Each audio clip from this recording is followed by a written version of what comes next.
안 쓰는 근육들이 얼마나 많을까라는 생각이 들면서 참 찬양이나 뭐 기도, 말씀 뭐다 해야 되고 하면은 하나님과 교제하는 그런 시간을 가질 수 있는데 우리가 안 하고 있는 것들이 얼마나 많을까. 낯설 때도 있잖아요. 찬양할 때도 낯설 때도 있고 기도를 할 때도 기도가 나오지 않고 너무 안 하다 보니까 나오지 않을 때도 있고 한데 그런 영적인 부분들을 같이 다 조화롭게 해나갔으면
주가 보이신 생명의 길, 나 주님과 함께 선한 마음을 들이며 주님 앞에 나아가리.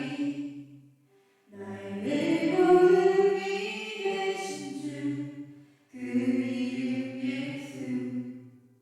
나의 길이 되신 이름 예수.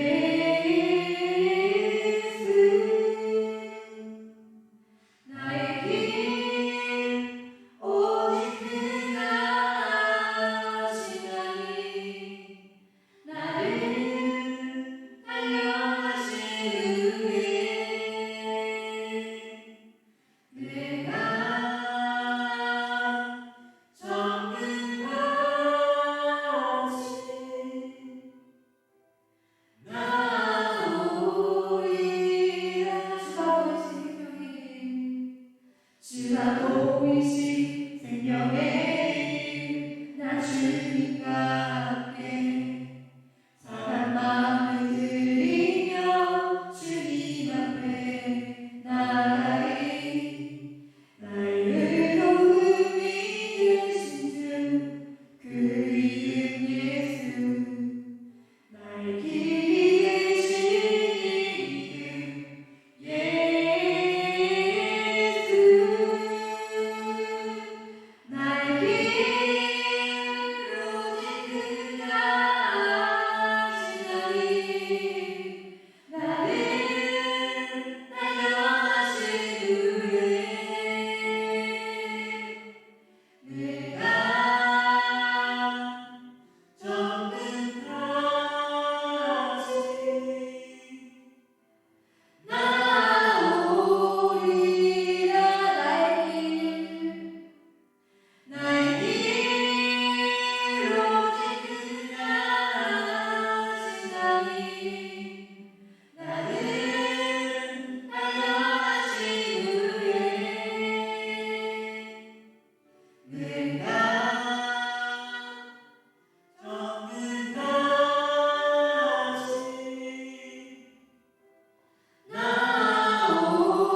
나오리라. 여러분의 목소리 들어왔으면 좋겠습니다. 저희가 찬양하였습니다. 나의 길을 오직 그분만이 아십니다. 그분께서 나를 달려가시다면 나를 정금같이 해주십니다. 고백하였습니다. 저희가 이 찬양의 고백대로 저희의 목소리로 저희의 말로 하나님께 기도하시면서 나아갔으면 좋겠습니다. 기도하시겠습니다. 하나님 나신 하나님 아버지 참 감사합니다. 주님 아버지 저희가 찬양하였습니다. 당신께서 나의 길을 보여주시고 당신께서 나를 인도하여 주시고 내가 걷는 그 모든 길을 당신과 걸어가겠습니다. 기도하였습니다. 또 찬양하였습니다. 참으로 나의 길이 참 어떻게 될지도 모르겠고 어떤 길이 맞는 길인지 어떤 길이 당신께서 주신 미션의 길인지 참으로 헤맬 때가 많지만 참 그 가운데서도 하나님께서는 나의 길을 분명하게 하시고 또 분명하게 인도하여 주시고 계십니다. 하나님 참으로 저희를 한 사람 한 사람 참 단련하는 그 과정 가운데서 참으로 그냥 지쳐서 그냥 참 억지로 살아가는 것이 아니라 참으로 하나님께서 주시는 하나님께서 함께 하시다는 그 용기와 참 그 지혜로 저희가 살아갈 수 있도록 주여 인도하여 주시옵소서. 하나님께서 우리를 단련하시고 또 훈련하실 때 저희가 참 전문같이 삶에 나아갈 수 있고 또 하나님의 자녀로서 하나님의 교사로서 건강하게 나아갈 수 있음을 저희가 신뢰합니다. 하나님 아버지 저희의 마음 가운데 함께하여 주시고 온전히 함께하여 주시고 주님 아버지 참 부족한 가운데 이 자리 가운데 나아왔습니다. 하나님 아버지 저희가 찬양한 것처럼 다 하나님을 당신을 기쁘게 찬양하며 하나님과 기쁘게 교제하며 또 그 하나님의 길을 기꺼이 걷는 저희들 한 사람 한 사람 될 수 있도록 주 인도하여 주시옵소서. 주님 아버지 저희가 삶 가운데 지치지 않으며 당신만 바라볼 수 있도록 주 인도하여 주시옵소서. 인도하여 주시옵소서. 나의 길 오직 그가 아시나니. 나를 달려가신 후에 내가 정금 같이 나오리라.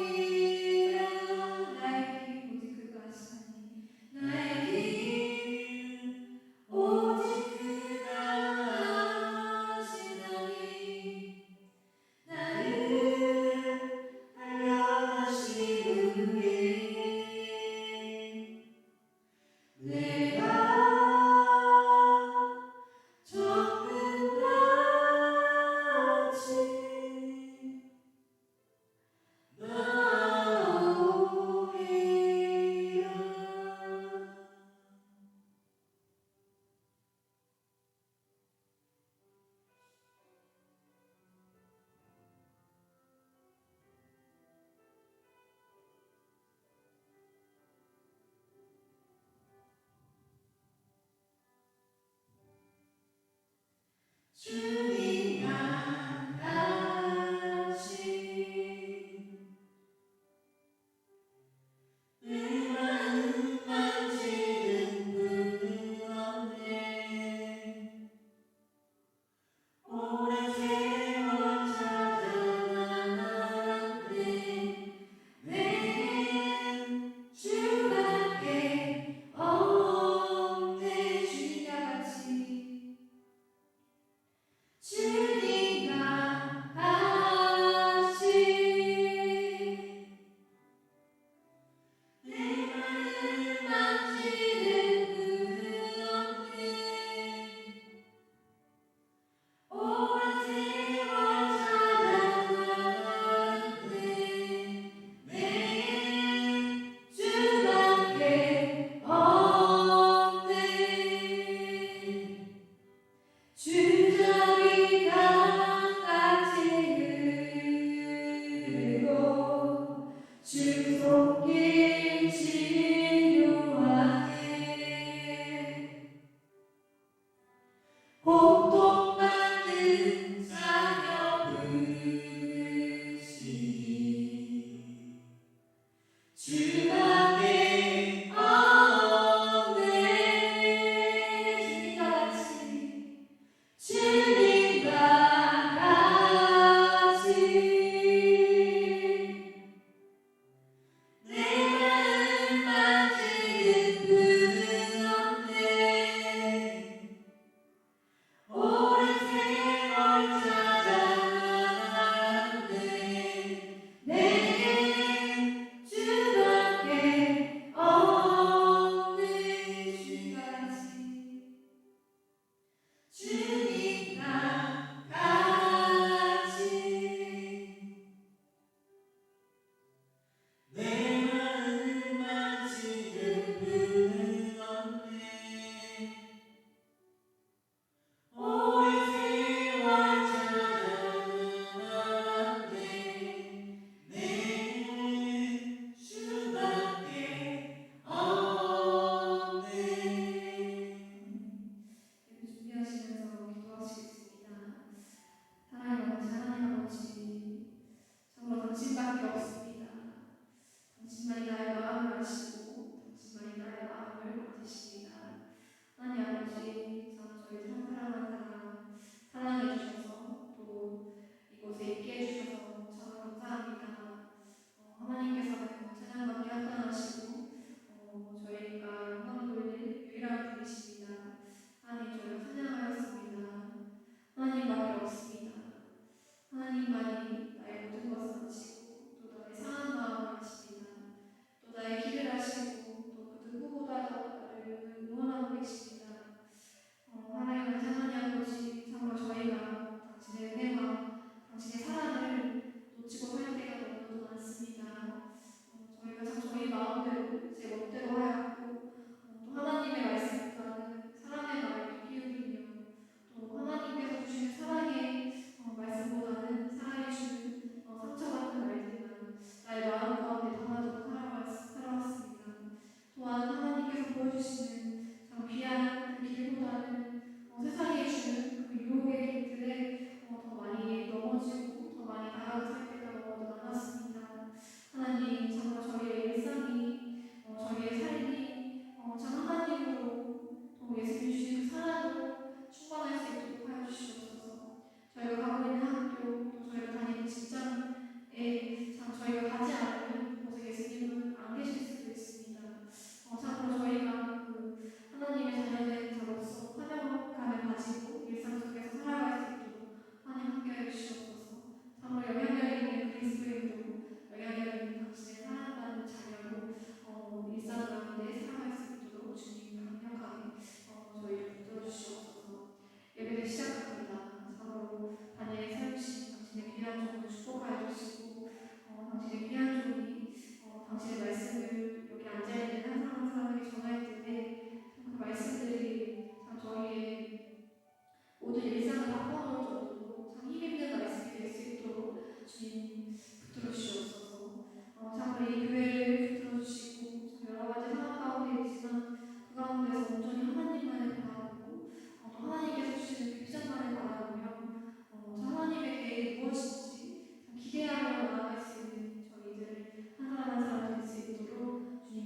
주시옵소서. 오늘 예배를 시작합니다. 마친 시간까지 하나님께서 오늘 함께해 주시고 하나님만이 영광받는 그런 예배가 되기를 원합니다. 감사드리며 하나님 같이 예수님 이름으로 기도드립니다. 아멘.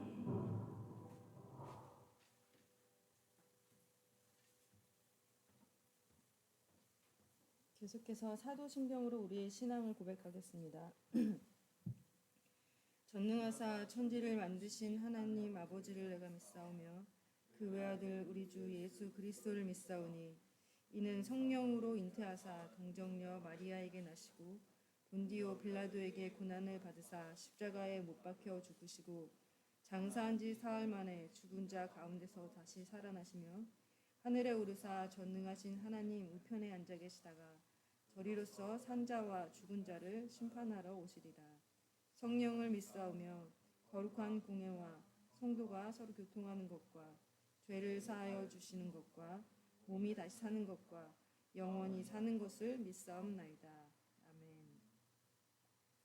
오늘도 6월 마지막 날 예배 자리에 함께 예배드린 서로를 축복하며 축복하는 시간 갖도록 하겠습니다. 자리에서 일어서셔서 몇 명 없지만 정말 진심으로 뜨거운 마음으로 축복하며 환영하는 시간 갖겠습니다.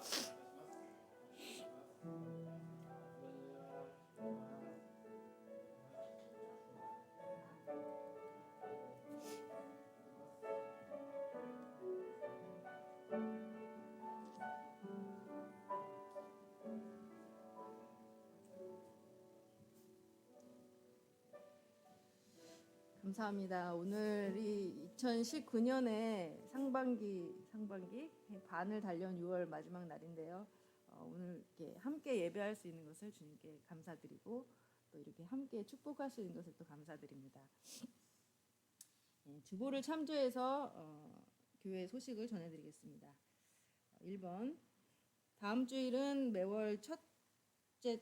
매달 첫째 주에 있는 성찬주일입니다. 주님의 보혈을 묵상하며 영육간의 경건한 한 주간이 되시고 주님과 연합할 수 있는 준비를 행복한 마음으로 성찬을 준비하는 일주일이 되시기를 축복합니다. 2번입니다. 1층에 생명의 삶 7월호가 준비되어 있습니다. 말씀 묵상을 통해서 매일매일 우리에게 말씀하시고 매일매일 우리와 동행하시는 하나님을 만나시는 그리고 또 함께 말씀을 통해서 동행하시는 여러분들이 되시기를 축복합니다. 또 3번 7월 달에도 이제 큐티 나눔 생명의 삶을 통해서 우리가 하나님과 교제하고 받은 은혜를 또 우리 예배 공동체와 함께 나누는 큐티 묵상 담당자들을 이렇게 다음과 같이 준비했습니다. 이 자기 차례를 보시고 준비하시고 하나님이 우리 공동체와 함께 나누기 원하시는 그 은혜를 기도로 준비해 주시면 감사하겠습니다. 나눌 때 그 은혜와 기쁨이 더 풍성해질 줄 믿습니다. 4번입니다. 7월에 많은 단기 선교팀, 아울리치 팀들이 우리 교회를 방문할 예정으로 하고 있습니다. 이 팀들이 주보의 이면에 2페이지에 보면은 7월 교회 일정이 나와 있고 거기에 이제 많은 여러 팀들이 우리 교회를 방문하는 일정이 잡혀 있습니다. 이 팀들이 와서 전도도 하고 교도를 여러 지역을 방문하기도 하고 함께 예배드리는 여러 가지 사역을 할 예정입니다. 여러분들도 이제 그 시간표를 참조하셔서 함께 해주실 수 있는 분들 함께 해주시고 또 한 기도로 같이 준비해 주셨으면 좋겠습니다.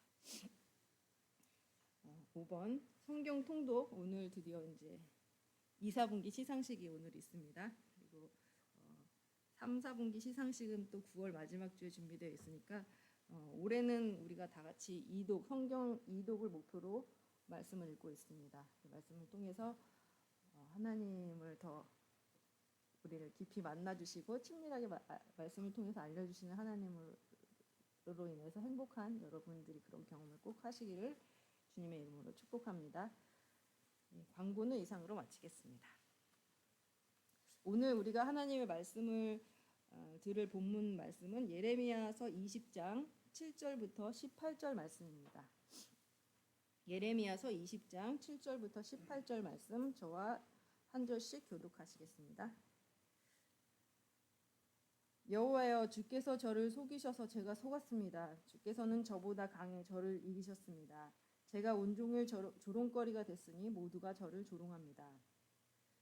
제가 말할 때마다 부르짖으며 폭력과 멸망을 선언합니다. 그리하여 여호와의 말씀으로 인해 제가 온종일 모욕과 비난을 받습니다.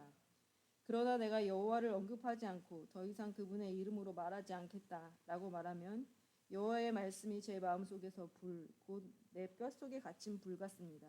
내가 그것을 견디는 데 지쳐서 참을 수가 없습니다. 많은 사람들이 수군거리는 소리를 내가 듣습니다. 사방에 공포가 있다. 그를 고발하라. 우리도 고발하도록 하자. 친구들이 내가 넘어지기를 기다립니다. 아마 그가 속아 넘어갈 것이다. 그러면 우리가 그를 덮치고 그에게 복수하자. 그러나 여호와께서는 힘센 용사로서 나와 함께 하십니다. 그러므로 나를 핍박하는 사람들이 넘어지고 나를 압도하지 못할 것입니다. 그들이 성공하지 못하기 때문에 크게 수치를 당할 것입니다. 그들의 영속하는 치욕은 결코 잊혀지지 않을 것입니다. 만군의 여호와여, 의인들을 시험하시고 생각과 마음을 보시는 주여, 주께 제가 제 사정을 아뢰었으니 주께서 그들에게 복수하신 것을 제가 보게 해주십시오. 여호와께 노래하라. 여호와를 찬양하라. 그분이 가난한 사람들의 목숨을 악한 사람들의 손에서 건져내신다. 내가 태어난 그날이 저주를 받을지어다. 내 어머니가 나를 낳은 그날이 복을 받지 못할지어다. 내 아버지에게 소식을 전해주며 당신에게 아이가 태어났습니다. 아들입니다. 라고 말해 내 아버지를 매우 기쁘게 해주던 사람에게, 그 소식을 내 아버지에게 가져온 사람에게 저주가 있을지어다. 그 사람이 여호와를 뒤덮으시고 후회하지 않으신 그 성읍들처럼 될지어다. 그로 하여금 아침에는 부르짖는 소리를, 정오에는 전쟁의 소리를 듣게 할지어다. 이는 여호와께서 나를 내 태에서 죽이지 않으셨으며 내 어머니가 내 무덤이 되게 하지 않으셨으며 내 어머니의 태가 부른 채로 항상 있게 하지 않았기 때문이다. 내가 왜 태에서 나와서 고생과 슬픔을 보고 수치 속에 내 날들을 보내는가. 오늘 말씀을 따라가는 소명의 길이라는 제목으로 권영원 목사님께서 말씀 전해주시겠습니다. 네, 오늘 말씀 제목이 말씀을 따라가는 소명의 길. 그 부분을 우리가 같이 읽으면서 마음이 조금 힘들어지지 않는가라는 생각을 하는데요. 그런데 이게 끝이 아닙니다. 끝이 아니기 때문에 우리의 삶 가운데 주님 주신 소명 또 사명, 이 부분들을 분명하게 깨닫고 그 사명을 향해서 달려나갈 때 하나님은 우리 예레미야가 고백하고 있는 것처럼 놀라운 또 힘이 되어 주시고 또 하나님의 선한 인도하심으로 우리와 함께 하시게 되는 것입니다. 네, 오늘은 그래서 오늘 제목이 사명이에요. 사명. 그런데 여러분들 한 가지 그 소명과 사명을 어떤 때는 보면 소명을 굉장히 이렇게 집중해서 얘기하기도 하고 어떤 때는 보면 사명이라고 그렇게 얘기를 하는 그런 것이 참 많아요. 그래서 소명과 사명은 뭐가 다른가? 소명과 사명은 말 그대로죠. 소명은 부르심이에요. 사명은 그 부르심에 따른 일입니다. 그런데 하나님이 우리를 부르시면 반드시 거기에 따른 일이 있어요. 그걸 이제 사역이라고 그러기도 하고 또 어쩌면 우리의 인생 자체가 사실은 부르심을 받은 것이기 때문에 우리 인생 자체가 또 사역이기도 합니다. 그래서 사실은 이걸 구분해서 쓰는 게 맞는 거지만 그런데 대부분의 이제 설교자들이나 대부분의 사역자들이 이 부분들을 그렇게 많이 정확하게 구분하지 않아요. 그래서 소명이 곧 사명이다. 왜냐하면 부르심이 있으면 반드시 거기에 하나님의 일이 있기 때문에. 그리고 이 일이 있다고 하는 것은 하나님이 우리를 부르셨다라는 것이기 때문에 그래서 소명과 사명을 그렇게 구분하지 않고 정확하게 구분하지 않고 그렇게 쓰기도 합니다. 그래서 오늘 또 일본어로는 사명이라 되어 있고 한국어로는 소명이라 되어 있어요. 그래서 이 부분들을 너무 이렇게 심각하게 그리고 너무 이렇게 정확하게 구분해서 써야 된다라고 생각하지 마시고 부르심은 곧 사명이다. 사명은 부르심이 있기 때문에 우리에게 주어지는 것이다라는 것을 기억하시면서 하나님의 말씀 가운데 나아가면 좋겠습니다. 네, 지금부터 여러분들에게 이렇게 설명을 드리는 한 사람이 있는데 그분이 어떤 분인가 여러분이 조금만 설명하면 바로 알 수 있는 사람이기도 한데, 그러니까 여러분 한번 그 사람이 어떤 사람인가 한번 생각하면서 설교를 들으시면 괜찮을 것 같습니다. 이분은 선거할 당시에 주변의 모든 예상을 다 뒤집고 그분이 아메리카의 그 미국의 39대 대통령으로 당선이 되었습니다. 그분에게 가지고 있는 것은 사실은 별로 뭔가 내세울 것이 없었어요. 그는 그 땅콩 농사를 하는 지주의 아들이었습니다. 그래서 그 땅콩 농부 출신이다라는 것이 그 사람이 물론 정치가죠. 정치가인데 그 사람에게 늘 꼬리처럼 붙어 있었던 그런 상황이었습니다. 그래서 정치적으로는 뭔가 이렇게 업적을 내세울 만한 것이 아무것도 없었어요. 그렇기 때문에 이 사람이 될 거라고 아무도 생각을 못했습니다. 그런데 뚜껑을 열어보니까 이 사람이 당선이 된 겁니다. 그런데 이분이 이제 농부 출신이다 보니까 이 백악관에 들어가서 생활하는 게 정책을 집행하고 세우고 그것을 또 전 세계, 미국은 뭐 세계 경찰이니까 세계적인 나라니까 미국 한 나라만은 보는 게 아니니까 모든 걸 이끌어가는 데 있어서 너무나도 어려운 거예요. 그래서 연속해서 실패합니다. 정책이 실패하고 그 결과가 너무나도 허황된 결과가 나오게 되죠. 미국과 전 세계에 불어닥친 석유 파동, 그 에너지 파동이 그를 굉장히 낙심하게 만듭니다. 또 한 가지는 정치적으로는 미국은요, 아까 말씀드렸지만 세계 경찰로서 이 자부심이 굉장합니다. 세계는 내가 지킨다. 독수리 오행제처럼 자기가 지키는 거예요. 그러는데 이 자기가 지키려면 다른 나라에도 이렇게 파견을 해서 다 지키고 있잖아요. 그런데 지키려면 힘이 세야 되잖아요. 그래 아무도 자기를 공격할 수는 자기가 공격했으면 했지 아무도 미국을 공격할 수는 없는 그런 프라이드를 가지고 있었던 그런 나라입니다. 지금도 마찬가지. 그런데 그게 깨어져 버립니다. 이때 깨어져. 이분이 대통령 할 때 깨어져요. 뭐냐면 이란에서 베이루트에 대사관이 있는데 그 대사관에 이 이란의 그 극순위파라 그러나 시아파라 그러나 그 파들이 이 미국 대사관을 공격을 합니다. 미국 대사관을 공격을 해가지고 거기를 점령해 버려요. 점령하고 난 다음에 거기 안에 있던 많은 사람들을 인질로 삼습니다. 그리고 이제 미국과 협상을 하죠. 이 인질극이 언제까지 계속되었냐 하면 444일. 이 미국의 역사상 지금까지 한 사람도 아니고 많은 사람들이 그 인질로 잡혀 있었다. 이것은 미국으로서는 너무나도 큰 수치예요. 지금 트럼프 대통령이 이란하고 막 싸우잖아요. 뭐 전쟁을 한다 만다 막 이런 게 있잖아요. 그게 왜 그런 줄 아세요? 이란하고 사실은 별로 그렇게 직접적인 관계가 없어요. 미국이. 왜 그러냐면 바로 이때 사건 때문에. 이것 때문에 미국이 엄청나게 데미지를 입었거든요. 야, 이 미국도 별거 아니구나. 이 사람들이 그렇게 생각할 수 있도록 그렇게 되어버렸어요. 그래서 미국으로서는 너무나도 큰 수치를 당하게 된 때가 바로 이분이 대통령을 할 때였어요. 그래서 이분이 그것들을 어떻게 해결해 보려고 했는데 계속해서 실패하는 거예요. 그래서 결국은 이분이 재선에 떨어집니다. 재선이 안 돼요. 그 다음 대통령이 레이건 대통령이었어요. 레이건 대통령은 사실은요, 그 영화배우 출신이잖아요. 어떻게 보면 이분보다가 더 못한 배경을 가지고 있는 거예요. 그야말로 어쩌면 세계적인 웃음거리가 될 수 있는 그런 사건이거든요. 그런데 레이건이 돼버려요. 이분이 워낙 못해가지고 대통령을 너무나도 못해가지고 그래서 이분은 집 싸가지고 이제 고향으로 돌아갑니다. 고향으로 돌아가니까 사람들이 그분을 이제 기억을 못하죠. 다 잊어버린 듯 합니다. 그분이 이제 39번째 대통령이라고 말씀드렸잖아요. 그러면 그분 전에 대통령 중에 38명이 있어요. 38명의 대통령 중에 재선에 실패한 대통령이 몇 명인가 하면 3명밖에 없어요.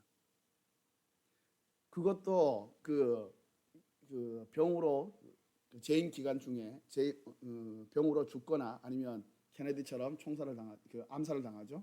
암살을 당하거나 이런 것들 제외하고는 없는 거예요. 이분이 4번째 재선에 실패한 대통령으로서 지금도 5점을 가지고 있는 거예요. 누굴까요? 아시죠? 네, 땅콩이라고 그러면 바로 알아요. 예, 보여주세요.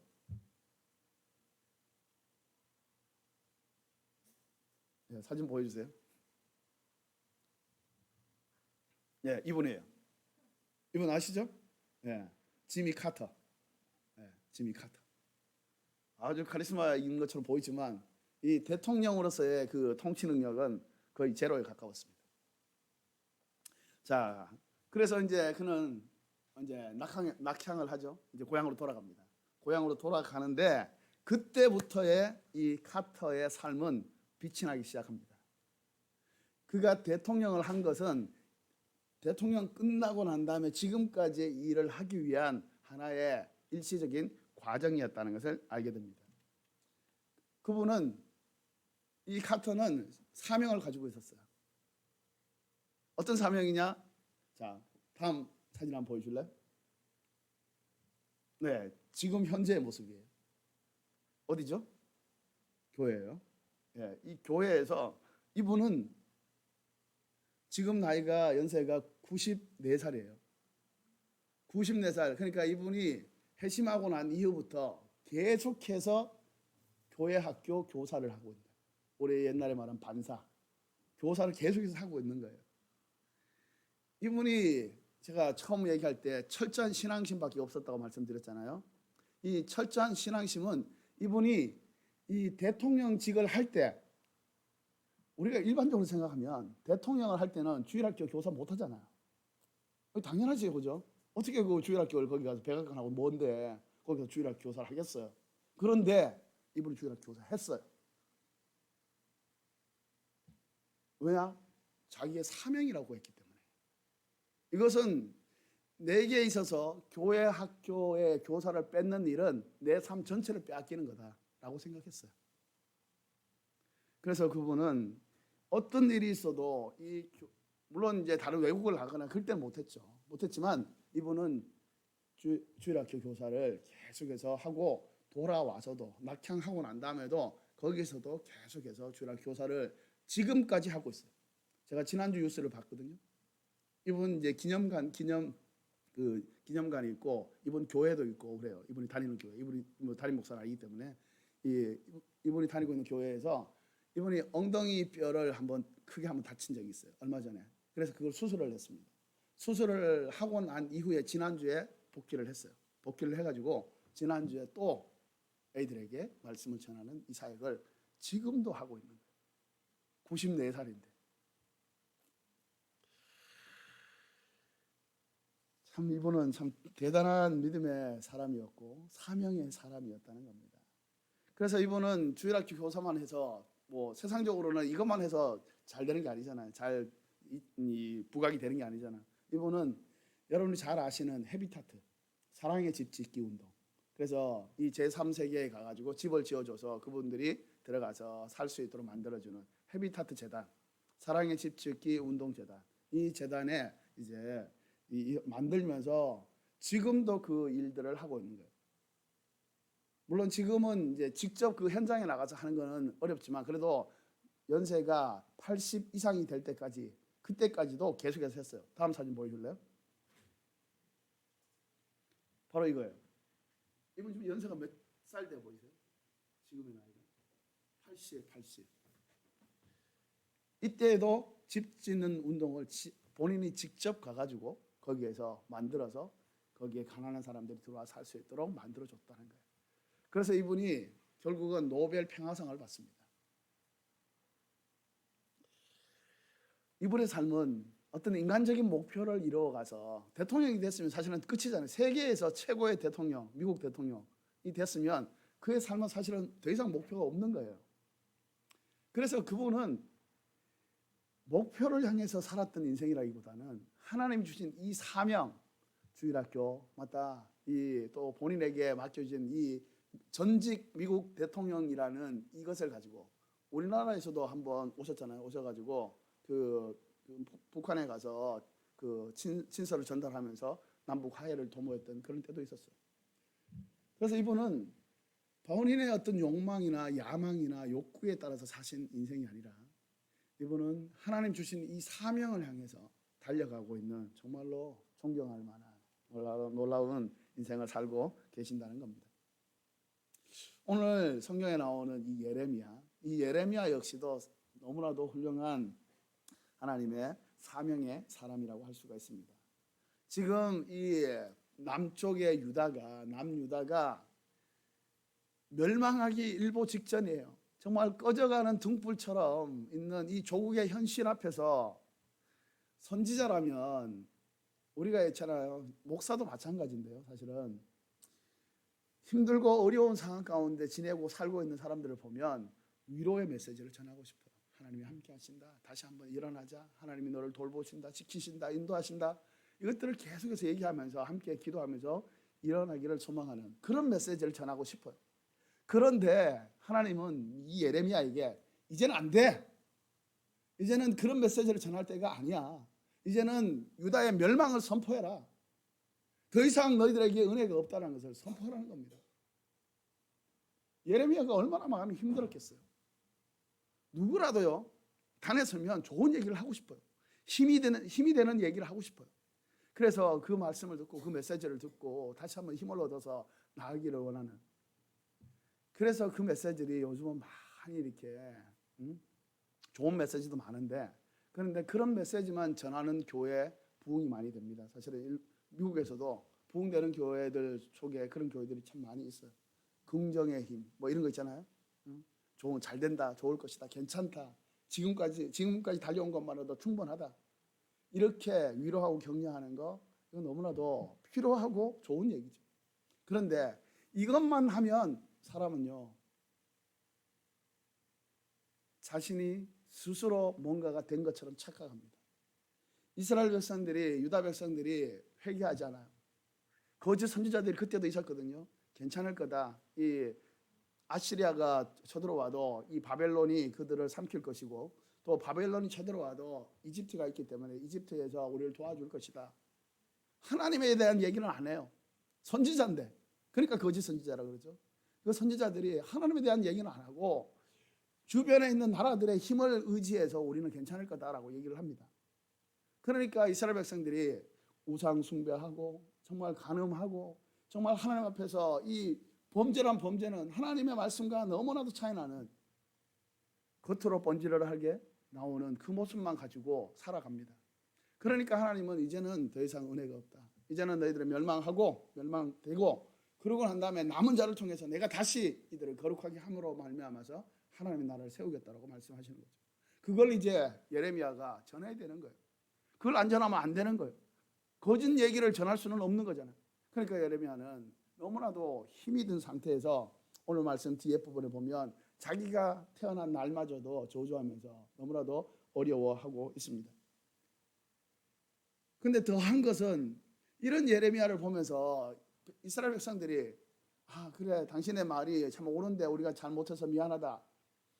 오히려 예레미야와 함께 이 마음을 합치면 좋은데 멸망을 선포하니까 예레미야, 너 얘기는 이제 듣기 싫다. 너를 조롱하고 이제 핍박하고 그를 이제 죽이려고까지 몇 번이나 합니다. 이런 상태에 예레미야는 자포자기할 수밖에 없는 거죠. 하나님의 말씀을 전하는데도 불구하고 그들은 돌아오지 않고 하나님 계속해서 이 엄격한 이 주님의 이 멸망을 선포하라고 하시고, 참 이 예레미야는 너무나도 중간에서 힘들어하고 낙심하고 좌절하고 있는 그런 상태입니다. 그러나 예레미야는 사명의 사람이었습니다. 오늘 9절의 말씀을 보니까 내가 여호와를 언급하지 않고 더 이상 그분의 이름으로 말하지 않겠다라고 말하면 그렇게 생각을 한다는 거죠. 그렇게 내가 이제는 더 이상 하나님의 말씀을 전하지 않겠다라고 이렇게 생각을 했는데 내 안에 내 속에 하나님의 말씀이 불같이 일어나서 내가 이것을 견딜 수가 없다. 그래서 나는 오늘 또 하나님의 말씀을 전합니다라고 얘기하시는 겁니다. 예레미야가 아무리 소리를 쳐도 이스라엘 백성, 유다 백성들은 듣지 않아요. 반응이 없어요. 오히려 외치면 외칠수록 더 타락한 모습으로 그들의 삶을 살아가고 있다는 겁니다. 그렇지만 예레미야는 다시 한번 하나님 주신 이 사명, 마치 지미 카터가 모든 비난을 다 받아서 이제 낙향을 하죠. 낙향을 해서 사실은 대통령까지 한 사람이 너무나도 큰 비난을 받아서 아무것도 할 수 없는 그런 상태잖아. 하기 싫은 상태일 거라고요. 그럼에도 불구하고 그는 지미 카터는 다시 주일학교 교사로서의 일들을 꾸준히 합니다. 예레미야도 역시 내가 이런 핍박을 받고 이런 어려움과 이 괴로움이 있는데 내가 안 전하려고 하는데 인간적으로는 내가 전하고 싶지 않다. 그러나 하나님의 말씀이 하나님의 마음이 내 안에 있기 때문에 내가 이것을 전하지 않을 수가 없다라고 그렇게 선포하고 있는 것입니다. 이런 예레미야의 고백, 이런 예레미야 선포는 사실은 우리 하나님의 사람이라면 마땅히 가져야 할 정말 아주 중요한 자세입니다. 말씀, 하나님의 말씀에 대한 이 뜨거운 열정을 가지고 있는 사람은 그 말씀을 전하지 않으면 안 돼요. 그 말씀을 선포하지 않으면 안 돼요. 그 말씀을 따라 행하지 않으면 안 돼요. 그 말씀을 따라서 가르치지 않으면 안 되는 것이죠. 이게 하나님의 사람으로서의 영적인 면에서는 너무나도 좋은 면이고 또 실제적인 삶 가운데서는 괴로울 수 있는 일이기도 합니다. 쉬운 일이 아니라는 거예요. 예레미야는 멸망을 선포합니다. 이제는 예레미야가 이때 선포한 것은요, 이제는 너희들이 좀 회개해라 라는 말도 안 합니다. 이제는 그때가 지나버렸어요. 회개할 때가 지나버렸어요. 그래서 이제는 남은 거는 유다 민족에게는 멸망밖에 없다라는 것을 선포할 수밖에 없는 거예요. 그런데 이 멸망은요, 곧 새로운 생명을 잉태하는 하나님의 방법입니다. 더러운 것, 악한 것, 추한 것들이 계속해서 뿌리를 내서 이것들이 계속해서 싹을 틔우고 있다면 조금 뭔가 이렇게 정리한다고 해서 뿌리가 통째로 남아있기 때문에 진짜 새로운 사람으로 되기는 어렵다는 겁니다. 그래서 하나님은 멸망을 선포하고 거기에서 이제 새로운 생명으로 새로운 하나님의 사람들을 키운다는 겁니다. 그래서 멸망을 선포하는데 이스라엘 백성들에게는 그것이 곱게 들리지가 않죠. 그런데 그것은 사망의 길이 아니라 생명의 길이기 때문에 그는 사람들이 어떻게 반응하든지 상관하지 않고 계속해서 말씀을 전하는 것입니다. 사무엘 선지자도 마찬가지예요. 사무엘 선지자가 사울 왕을 세우고 난 다음에 사울 왕이 조금 가다가 바로 타락하기 시작합니다. 자기의 생각대로 갑니다. 그래서 하나님이 사울을 보시면서 후회했다라고 하는 성경의 구절도 있어요. 그만큼 사울은 하나님 앞에서 온전치 못하게 살았습니다. 그 사울을 세운 사람이 사무엘이에요. 사무엘이 세우고 나고 보니까 너무나도 사울이 온전치 않는 거예요. 그걸 따라서 북이스라엘이 되는 그쪽 사람들도 온전치 않은 거죠. 그래서 정말 낙심하기 시작합니다. 사무엘도. 그런데 사무엘이 이런 상황 가운데서도 다시 마음을 다잡고 다시 한번 얘기하고 있는 부분들이 사무엘상 12장 23절에 있는 말씀이에요. 내가 너희를 위해 기도하지 않는 것은 여호와께 죄를 짓는 것이니 그런 죄를 결단코 짓지 않고 선하고 올바른 길을 너희에게 가르쳐 줄 것이다. 너희에게 가르쳐 줄 것이다. 너희에게 가르쳐 줄 것이다. 사무엘은 하나님으로부터 받은 말씀을 가르치지 않고는 안 되었다는 겁니다. 그는 영적인 어떤 지도자였기도 하고 정치적인 사사였죠. 사사였기 때문에 정치적인 지도자였기도 합니다. 이제 정치적인 지도자를 그만두면서 영적인 지도자로서 너희들의 이 모든 앞으로의 신앙생활에 대해서 내가 똑바로 가르치겠다라고 말씀하시는 거죠. 예레미야도 마찬가지로 힘들고 있지만 어렵지만 그래도 나는 하나님의 말씀을 전하지 않으면 안 되겠다라고 다짐했던 것과 동일한 것입니다. 사도 바울도 잘 아시죠? 사도 바울 역시도 이 복음을 증거하는 일에 나는 내 생명을 조금도 아깝게 여기지 않는다라고 선포합니다. 사도 바울이 얼마나 고난을 많이 받았습니까? 그리스도교 안에서는 사도 바울이 너무나도 큰 정말 영적인 영웅이지만 지금도 세상에서는 인정하는 사람도 있지만 그러나 인정하지 않는 사람도 너무 많고, 그 당시에는 사울이 살아갔을 때 성경에 보면 고린도전후서에 보면요, 사울이 얼마나 매를 많이 맞았든지, 그때는요 그 성경에 보면 40에서 하나를 감한 39대의 매를 4번 맞았다고 적혀져 있어요. 왜 그 40대가 되면 안 되는가? 그때 통상적으로 사람을 40대를 때리면, 매를 때리면 죽는다라는 거예요. 그래서 40대를 안 때리고 39대를 때리고 풀어줍니다. 그리고 너무나도 큰 고난과 어려움과 죽음의 위협들이 너무 많았다는 거예요. 그런데 사도 바울이 마지막에 우리에게 또 얘기하는 것은 사도행전 20장 24절인데요. 그러나 나는 내가 달려갈 길과 주 예수께서 내게 주신 사명, 곧 하나님의 은혜의 복음을 증언하는 사명을 다 완성하기 위해서라면 내 생명을 조금 더 귀한 것으로 여기지 않습니다.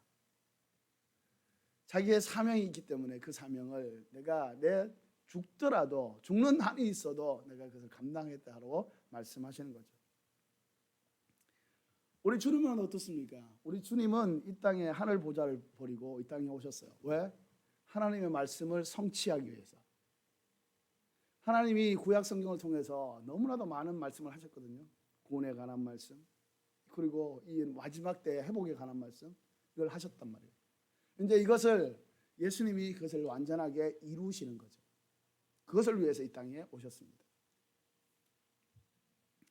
예수님은 말씀을 가르치는 삶, 말씀대로 행하는 삶, 말씀을 통해서 능력이 나타나는 삶, 이것들을 다 몸소 당신이 그것을 증거해 보이셨습니다. 궁극적으로는 말씀 그 자체였습니다. 십자가에서 예수님이 돌아가시기 전에 7마디를 하셨는데, 그 7마디 중에 5번째 말씀이 뭐냐? 다 이루었다. 이 다 이루었다고 하는 것은 물론 하나님께서 예수님에게 주신 그 사명을 다 이루었다는 얘기예요. 이 다 이루었다는 것은 하나님이 말씀하신 것을 내가 다 이루었다라고 선포하시는 거예요. 예수님도 마지막까지 말씀을 이루는 삶을 사셨다. 그것이 예수님에게 주어진 사명이었다. 그래서 예수님의 삶도 사명을 완수하신 사람이었다, 인생이었다라는 것을 우리가 알 수가 있습니다. 우리가 이렇게 예레미야, 사무엘, 사도 바울, 예수님까지 이분들을 봤을 때 우리가 그리스도인으로서 우리가 확실하게 알아야 될 것은 뭐냐 하면 하나님의 말씀을 가까이 해야 된다는 거예요. 하나님의 말씀이 내 삶과 하나가 되어야 된다는 거예요. 혼연일체가 되어서 우리가 이 말씀대로 내 삶을 드리고 말씀이 내 삶을 통해서 그대로 나타나는, 그래서 그리스도인들을 보면 하나님의 말씀이 성취되는 것이 정말 눈에 보이듯이 나타나는 그런 삶을 살아가야 된다는 것입니다. 그래서 삶의 희로애락이 있죠. 이 부분들을 다 말씀과 함께 하는 거예요. 말씀이 있어서 내 삶에 즐거움이 있고, 말씀이 있어서 내 삶에 슬프고 힘들고 어렵고 괴로운 것들이 말씀을 위해서 위로함을 받고 소망을 가지고 하나님 주신 비전을 향해서 달려갈 수가 있는 것이에요. 말씀이 없으면 우리의 삶에 있어서는 아무것도 우리의 삶을 지탱해주고 이끌어갈 수 있는 게 없다는 겁니다. 물론 성령이 계시죠. 성령께서 우리에게 은혜를 주십니다. 그런데 이 성령의 은혜는요, 이 말씀의 은혜처럼 지속적으로 우리에게 계속해서 부어지질 않아요. 물론 우리가 기도할 때마다 성령이 부어주고 우리가 성령 충만하면 얼마나 좋겠습니까? 그걸로 말미암아서 우리의 삶을 살아갈 수 있다면 그보다 더 좋은 일은 없죠. 그런데 우리 인간은 타락한 본성을 갖고 있기 때문에 하나님이 우리에게 은혜를 줘서 감동을 주시고 풍성하게 해줬다고 해서 그 다음에 바로 내가 그렇게 하루, 이틀, 사흘, 일생을 그렇게 살아갈 수 있는 게 아니라는 얘기예요. 우리는 다 우리 스스로를 생각하면 너무 잘 알죠. 내가 즐겁다가도 어느 일 하나만 딱 생기면, 그게 딱 마음에 걸리면 금방 모든 게 다 절망과 낙담이에요. 모든 사람이 다 칭찬해도 한 사람이 와서 찔르면 금방 낙심하고 좌절합니다. 모든 것을 다 잃어버린 것처럼. 그런 정도의 사람이 우리예요. 그러니까 성령의 은혜는 계속해서 우리가 기도하면서 우리가 구해야 되는 거지만, 그러나 우리의 삶 가운데 지속적으로 내 삶을 하나님 보시기에 온전한 삶으로 이끌어갈 수 있는 것은 말씀의 능력이에요. 그러므로 말씀을 우리는 가까이 해야 돼요. 그 말씀을 선포해야 돼요. 말씀을 우리의 삶으로 살아내야 된다는 것입니다.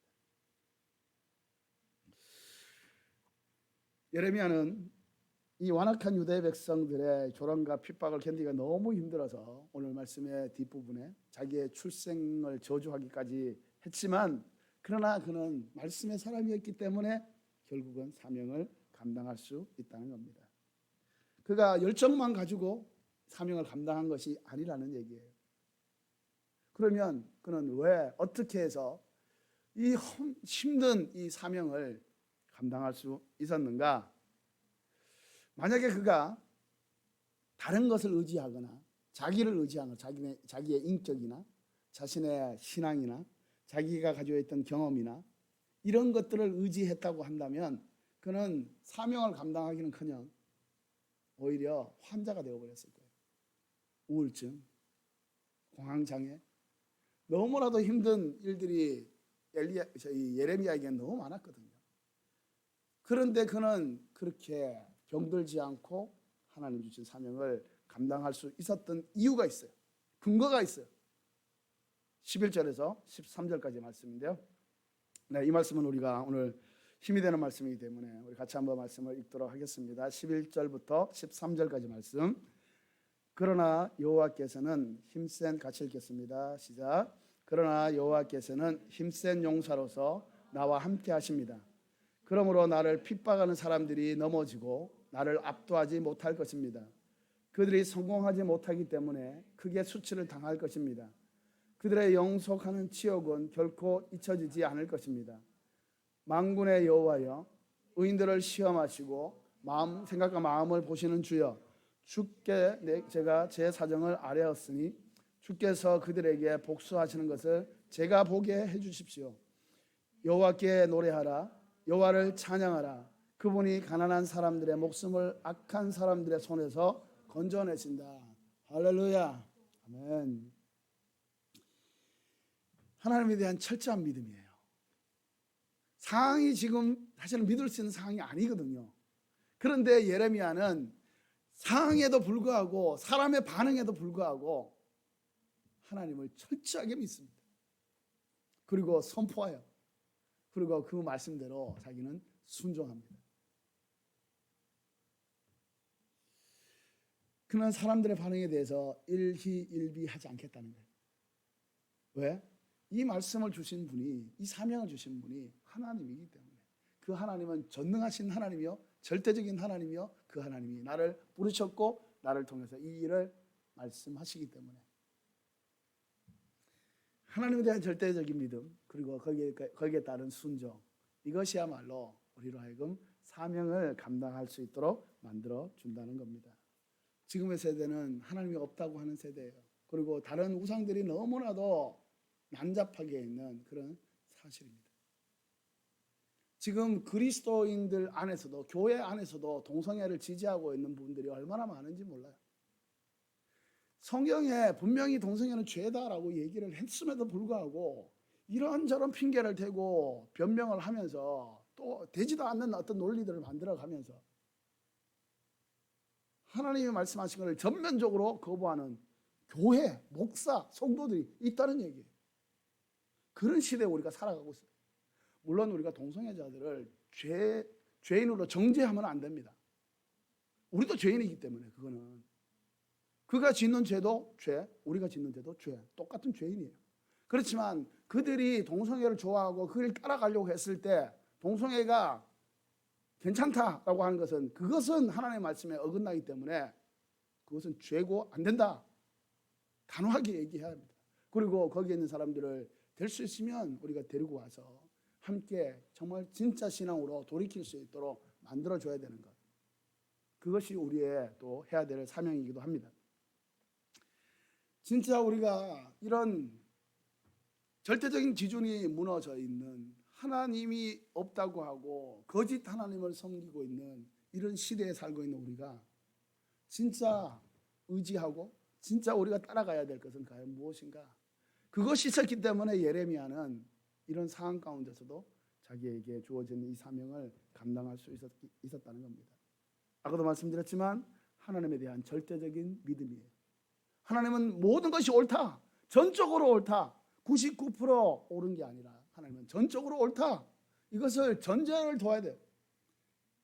그렇지 않으면 내 삶에 일어나는 조그마한 일 한 가지로 하나님에 대한 전능성을 완전히 무시하고 자기가 주인인 것처럼, 자기가 하나님인 것처럼 그렇게 판단하고 살아가고 많은 너무나도 어리석은 삶을 살 수가 있다는 것입니다. 하나님의 절대성을 믿고 또 그 절대성 앞에서 고백하고 또 그 절대성 앞에서 우리가 순종하면서 나아가는 것, 이것이야말로 우리에게 주어진 사명을 감당해 나갈 수 있는 근거가 되고 힘이 되는 능력이 되는 것입니다. 이것을 다른 말로 말하면 우선순위라고도 할 수 있습니다. 내 삶에 어떤 것을 우선순위를 두고 하느냐. 우선순위와 사명은 어쩌면 같은 얘기일 수 있어요. 우선순위를 얘기하면서 제가 지난주에 인터넷을 이렇게 좀 보다가 아주 정말 감동적인 얘기가 있어서 그것들을 여러분들에게 좀 소개를 해드리고자 합니다. 마지막 외침, 그 주인공의 마지막 외침, 마지막 쓴 글이 있어요. 그것들을 나중에 알려드릴 테니까 한번 보시기 바랍니다. 예, 인터넷에 보시면 그 누구냐면 싱가포르 의사인데 리차드 태워 컹 시안이라고 하는 분이 계세요. 돌아가셨으니까 이제는. 그분은 현실과 출세와 돈만 향해서 달려왔던 인생이었습니다. 그는 살면서 엘리트 코스를 다 밟아요. 쫙 밟아서 30대에 성형의사, 유명한 성형외과 의사가 됩니다. 그래서 그야말로 자신의 인생의 최고점을 찍어요. 그 최고점이 30대부터 시작해서 쭉 이어지고 있는 그런 상황입니다. 그가 하는 수술은 모두가 잘 됐습니다. 그거는 원래요 안과 의사였어요. 안과 의사였는데 안과 의사를 하니까 돈이 잘 안 벌리는 거예요. 사람들이 안과에 와서는 치료비 10,000원, 20,000원 내는 게 굉장히 어려웠는데요. 성형을 하니까 100만 원, 200만 원이 아깝지 않는 거예요. 그러니까 그걸 보면서 전공을 바꿔버립니다. 바꿔가지고 이제 성형외과 의사가 됩니다. 그는 하는 것마다 잘 되고 또 환자가 끊이지 않고 가족들도 화목하고 친구도 많고 좋아하는 여자랑 만나서 결혼도 합니다. 모든 게 순풍에 돛을 달듯이 모든 게 순조로워요. 그런 사람들을 그런 그 태호상이라고 하는데 태호상 이 사람을 많은 사람들이 아주 부러워합니다. 성공한 30대 의사. 그렇죠. 우리도 물론 부러워할 수 있는 거죠. 그 역시도 나는 참 잘 살았다, 잘 살고 있다라고 생각하면서 아주 만족하면서 하루하루를 삽니다. 그런데 막힘없이 성공 가도를 쫙 달려오던 그 사람에게 브레이크가 딱 걸립니다. 예. 30대 후반에 들어서 2011년도인데요. 폐암 말기라는 시한부 선고를 받습니다. 그는 엄청난 충격을 받으면서 어떻게 살아가야 할까 고민을 많이 하죠. 그런데 그는 이제 생각을 바꿉니다. 내가 남아있는 이 시간만이라도 의미 있고 가치 있게 잘 보내야 되겠다라고 생각해서 2012년도에 이제 같은 학교의 의사 후배들에게 강의를 하기 시작합니다. 그 강의가 지금 인터넷에 찾아보면 리차드 태워 콘 안신 시안이라고 사람을 딱 치면 그것이 나와 있어요. 유튜브에 나와 있어요. 그런데 영어입니다. 네, 그렇게 나와 있으니까 한번 보시고. 그래서 그 학생들 앞에 이제 선 이 태워 씨는 이렇게 얘기합니다. 나는 사회에서 기준을 딱 정해놓은 아주 성공한 기준을 딱 만들어 놓은 거기에 아주 적합한 제품이었다 라고 입을 열기 시작합니다. 그는 유복하지 않는 어린 시절을 보내면서 성공해야 행복할 수 있다. 그러면 이 성공이란 뭐냐? 이 성공이라는 것은 곧 돈이다 라고 결론을 딱 짓습니다. 그리고는 그 돈을 향해서 모든 것을 투자해서 공부도 또 모든 뭐 하는 것들 모두를 다 1등을 합니다. 자기가 속해 있는 모든 곳에서 1등을 하면서 최고의 정점에 이르게 되는 것이죠. 말씀드렸지만 그 안과 의사였다가 외과 의사로 바꾸면서 성형외과 의사로 바꾸면서 그의 수입은 기하급수적으로 늘어나기 시작합니다. 그는 취미가 생겼어요. 뭐냐면 세계에서 유명한 스포츠카를 수집하는 취미.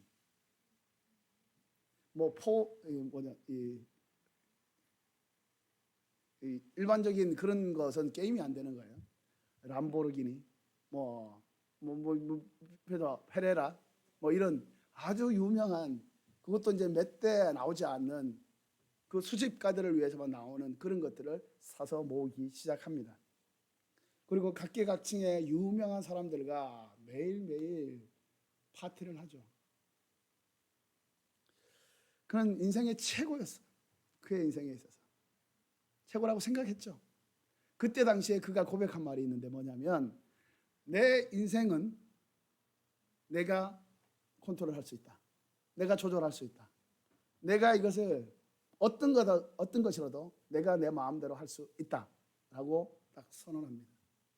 그런데 그것이 끝나고 난 다음에 그에게 암이 찾아오죠.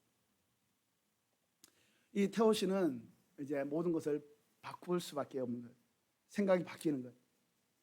암이라는 소리를 듣기 전까지만 해도 그토록 소중했고 내 자랑이고 뻐기는 것이었는데 그런데 이것이 암이라는 소리를 듣는 순간 아무것도 아닌 거예요. 이분이 농담을 하는데 그 보면 있는데 내가 아플 때 항암 치료를 하고 있을 때 내가 페라리를 끌어안고 내가 운다고 해서 내 아픔이 사라지지 않았다.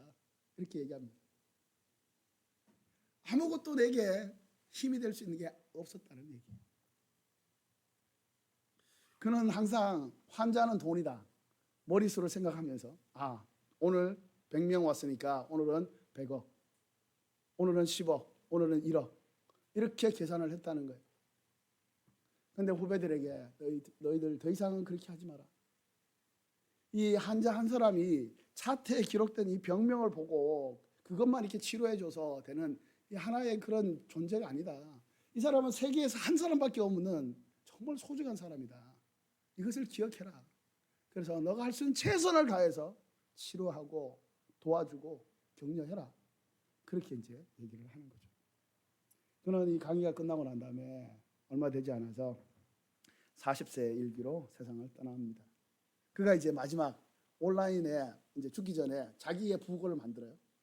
자기의 부고를 딱 만들어가지고 거기에다 뭐라고 쓰느냐 이렇게 써놨습니다. 인생의 우선순위가 무엇인지 정하는 것은 빠를수록 좋다. 여기 이 글을 읽는 사람이 나와 같이 되지 않기를 나는 간절히 바랍니다. 자신은 인생에 있어서 중요한 것들, 사명을, 우선순위를 돈에 뒀다는 거예요. 돈에 둬 살다 보니까 살 때는 행복하고 좋은 것처럼 보였는데 아무것도 아니라는 겁니다. 죽음 앞에서 이게 아무것도 아니라는 거예요. 사랑하는 여러분, 이 태호 씨가 얘기하는 이 인생의 우선순위, 이것을 정하는 것은 우리 그리스도인들에게 너무 중요합니다. 그리스도인으로서 하나님의 사람으로서 내가 무엇을 추구하며 살아가야 할 것인가? 좋은 학교 공부해서 좋은 대학, 좋은 회사, 좋은 작품, 좋은 어떤 뭔가를 이루어서 그것으로 해서 만족할 수 있는가? 안 됩니다. 만족이 안 돼요.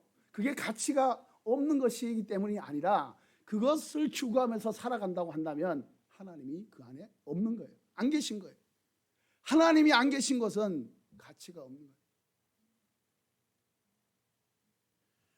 우리에게 있어서 인생의 사명, 여러분들은 그 사명을 끝까지 잘 파악하고 내가 어떻게 하면 그 사명을 이루면서 살아갈 수 있을까? 이것을 고민하면서 또 기도하면서 살아갈 수 있기를 바랍니다.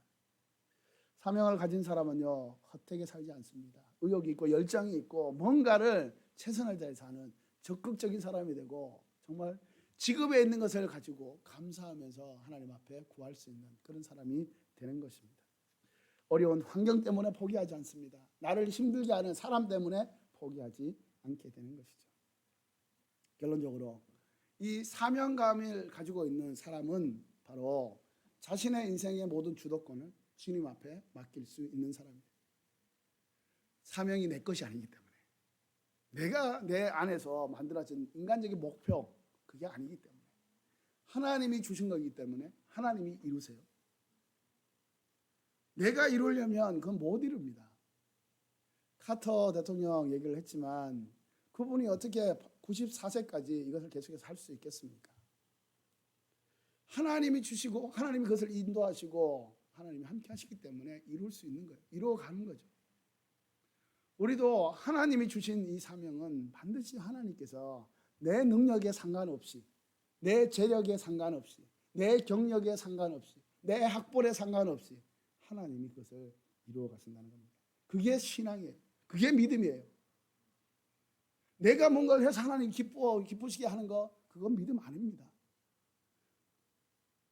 우리의 의예요. 우리의 의는 믿음과 절대 반대예요. 믿음은 의가 있으면, 자기 의가 있으면 믿음이 역사하지 못합니다.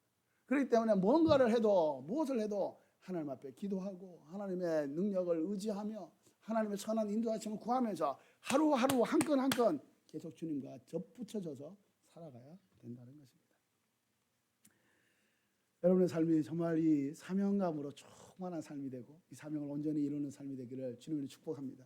아멘. 마지막으로는요, 이 사명을 이렇게 들었을 때 좋은 거다, 나도 그렇게 하고 싶다 라는 생각이 드는가 반면에 또 한 가지는 그건 너무나도 어려운 거 아닌가, 나 같은 사람이 어떻게 그것을 할 수 있을까라는 이 뭔가 조금 하나님의 선한 말씀이 선포됐는데 그 선한 말씀에 대해서 우리가 반응하는 게 하나님의 예상과는 다르게 오히려 어긋나는 경우가 있어요. 사명이라는 것은 무거운 것이 아닙니다. 사명이라는 것은 멀리 있는 것이 아니에요. 사명이라는 것은 내가 감당하지 못할 것이 아니에요. 하나님은 내가 감당할 수 있는 범위 내에서 사명을 주시고 그 사명이 더욱더 더 커져갈 수도 있고 더 온전해질 수도 있게 만들어 가십니다. 여러분, 이 얘기를 들으면 사명이라는 것은 그렇게 어려운 것이 아니구나라는 것을 여러분 깨달을 수 있는 얘기가 하나 있어서 그 예화를 여러분에게 들려주고 마치고자 합니다. 영국 런던에 캔터베리라는 대성당이 있는데요. 그 성당 안에 그 니콜라이라는 그 집사가 한 분 계셨어요. 그 니콜라이 집사는 17세에 집사가 돼요. 아주 어린 나이에 집사가 돼서 그가 성당에서 하는 일은 뭐냐면 허드렛 일이에요. 심부름하고 청소하고 그리고 또 한 가지는 종을 치는, 종탑에 종을 치는 그 일을 그가 하고 있었습니다. 그는 자기가 하는 일에 대해서 자부심을 가지고 있었고 사명감을 가지고 있었어요. 그래서 아주 성실하게, 특별히 그 종치는 일, 이걸 아주 성실하게 합니다. 얼마나 성실하게 했든지 런던 사람들이 오히려 종을 딱 치면 종소리를 들으면 7시구나, 8시구나 이렇게 자기 시계를 거기에 맞추는 정도였다고 합니다. 그는 자신의 일에 대해서 사명감을 가지고 있기 때문에 그렇게 할 수가 있었던 것이죠. 그렇게 성실하게 책임감을 가지고 이렇게 일을 하다 보니까 자녀들이 영향을 받습니다.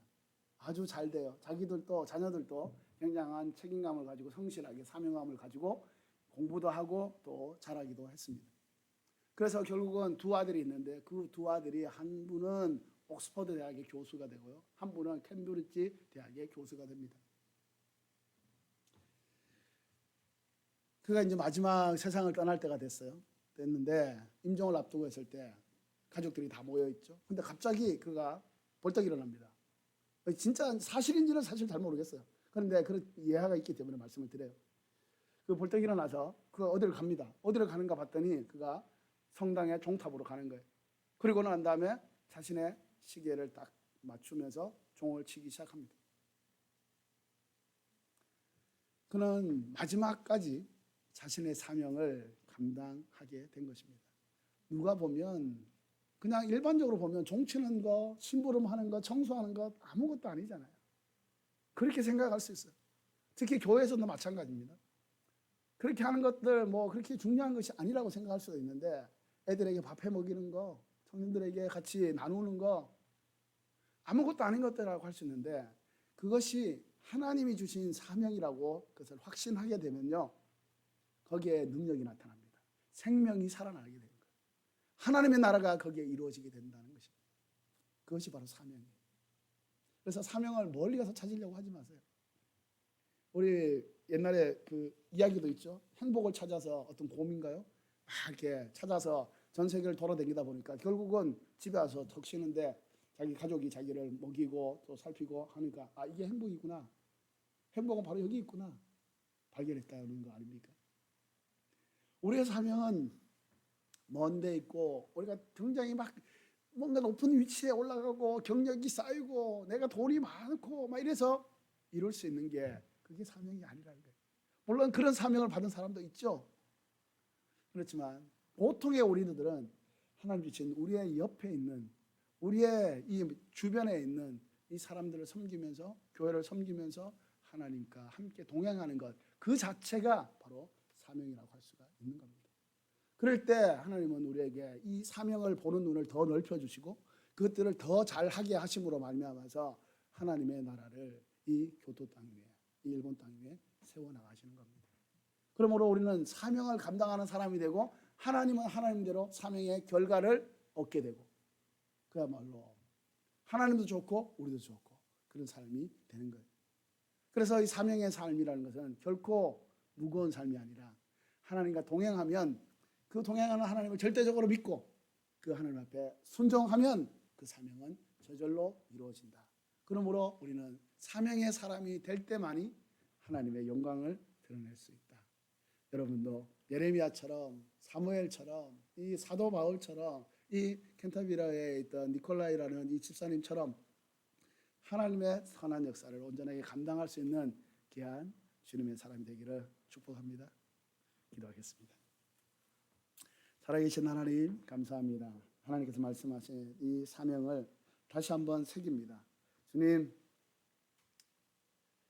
정말 사명이 물론 있고 물론 좋은 것이라고 생각도 들었지만, 때로는 참 내가 감당하기는 버겁다, 힘들다, 나와는 상관없는 얘기가 아닌가라고 생각했을 수도 있습니다. 주님, 그러나 오늘 말씀을 통해서 사명을 감당하는 것은 그렇게 세상적으로 뭔가를 갖추고 난 이후에 감당할 수 있는 것이 아니라는 사실을 깨닫게 되었고, 또 이 카타처럼, 또 이 태호상처럼 하나님 주시는 이 삶에 대한 우선순위를 바로 정할 때 하나님 우리에게 주신 이 사명도 온전하게 감당할 수 있음을 알았사오니, 주님, 우리의 삶의 작은 부분부터 하나님 주신 사명이라고 믿고 또 그것을 최선을 다해서 감당해 나가면서 하나님의 나라를 이루어갈 수 있는 저희들 되게 하여 주시옵소서. 감사드립니다. 주님을 찬양하며 예수님의 이름으로 기도드립니다. 아멘. 우리 그 자리에 다 일어나셔서 함께 헌금과 또 하나님 앞에 우리의 마음을 올려드리도록 하겠습니다.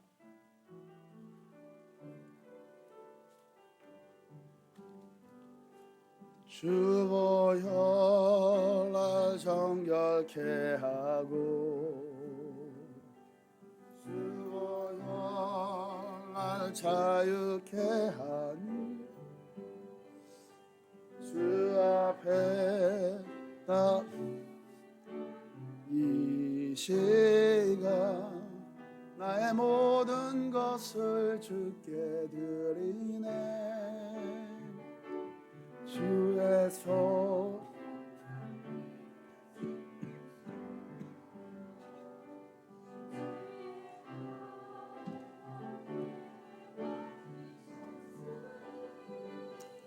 이제는 내가 사는 것이 아니요 오직 주를 위해 사는 것이라.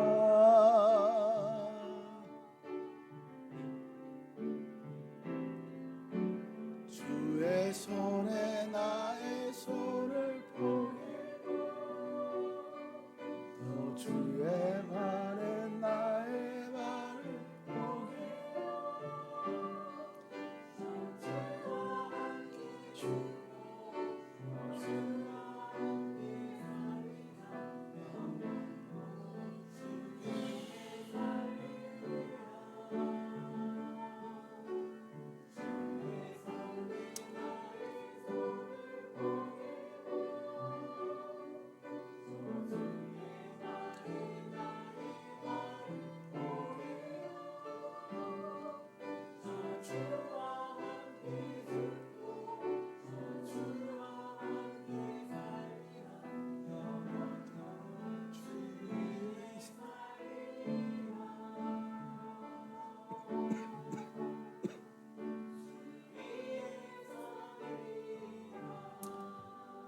하나님 감사합니다.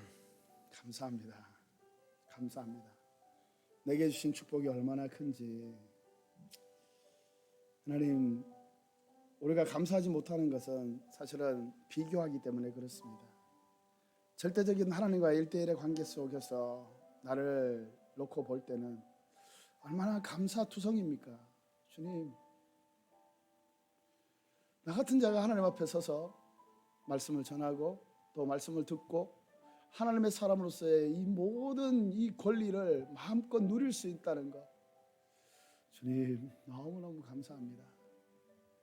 주님, 우리가 없다 부족하다 안 된다 그럴 것이 아니라 늘 주님 앞에 감사하며 하나님 주신 이 사명을 온전하게 감당해낼 수 있도록 주님 우리에게 믿음을 다하여 주시고 하나님의 만지심과 하나님의 돌보심과 하나님의 품으심으로 함께하여 주시옵소서. 그래서 정말 주님이 나를 위해 사셨던 것처럼 나도 이제 주님을 위해서 사는 인생이 되게 하여 주옵소서. 그것이 바로 사명을 가진 자의 인생일 것입니다. 주님, 우리의 인생이 하나님 주신 사명을 온전히 감당함으로써 하나님이 우리를 통해서 이루고자 하는 이 아름다운 나라가, 아름다운 세계가, 열방이 이루어질 수 있도록 주님 복의 복을 더하여 주시옵소서. 할렐루야. 주님 감사합니다. 오늘도 하나님께서 우리에게 주신 이 믿음도 감사하고 하나님 향해서 고백할 수 있는 우리의 이 고백도 감사하고 하나님 향해 또 때로는 정말 울부짖을 수 있는 그런 아버지 우리의 애통하는 마음도 감사합니다. 주님 우리 아버지시기 때문에 하나님 모든 것을 염려하지 말고 않고 주님 앞에 올려드리오니 주님의 선한 인도하심 가운데 아름다운 하늘의 열매가 맺혀지게 하여 주시옵소서. 주님 감사합니다. 주님께 올려드리오니 주님 받으시옵소서. 이제는 우리 주 예수 그리스도의 은혜와 하나님 아버지의 무한하신 사랑과 성령님의 교통하시고 위로하시고 축복하심이 오늘 하나님 앞에 주님을 향한 절대적인 믿음과 또 믿음의 고백과 또 하나님을 향한 절대적인 순종을 통해서 하나님 주신 아름다운 사명을 아름답게 이루어가기를 소망하며 그것을 신뢰하며 주님 앞에 맡기는 모든 하나님의 사람들의 이 믿음의 고백과 결단 위에 하나님이 사랑하시는 우리 모두의 삶의 정황 가운데 주님 우리의 주변에 있는 모든 사람들에게 하나님 사랑하시는 이 땅과 저 한국 땅과 저 이스라엘과 온 열방 가운데 지금부터 영원토록 함께하기를 간절히 축원하옵나이다. 아멘.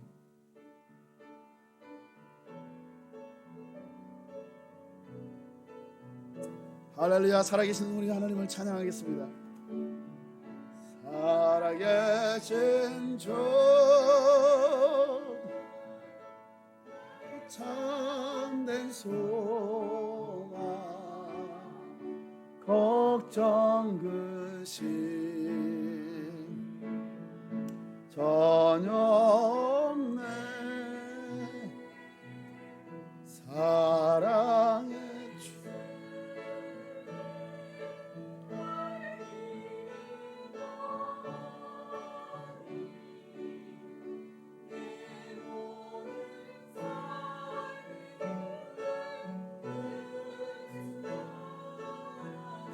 할렐루야. 우리 하나님 경광이 박수를 올려드립니다.